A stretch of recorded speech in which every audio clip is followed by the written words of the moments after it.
So what is mercantilism? Mercantilism is an economic theory that's coming out around the same time as the commercial revolution.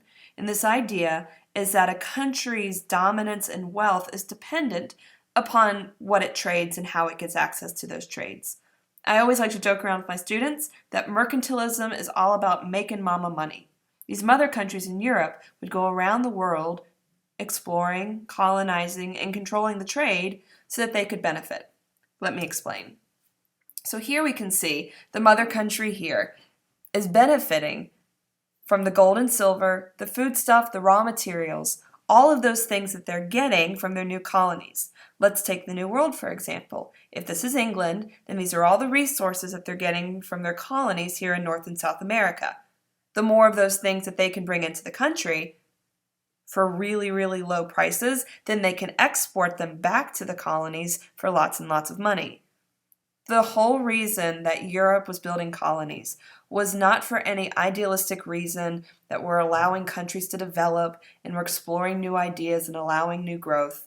The only reason these colonies existed was to benefit the mother country. You get the gold and silver. You get the raw materials.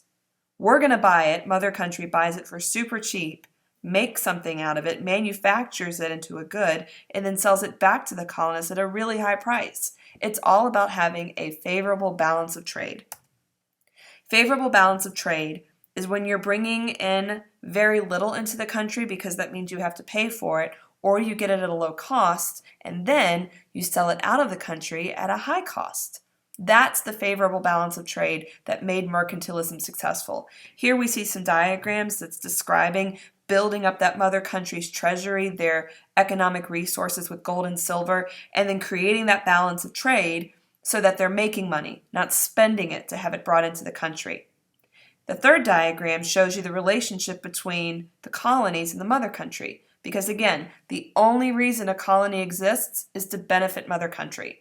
So let's think of Jamestown, or let's think of our 13 colonies here in the New World. Lumber, fish, tobacco, those raw materials that are being cultivated and extracted by the colonists and then sold back to England, and then England requires the colonists to buy it from them. Well, how can you require it?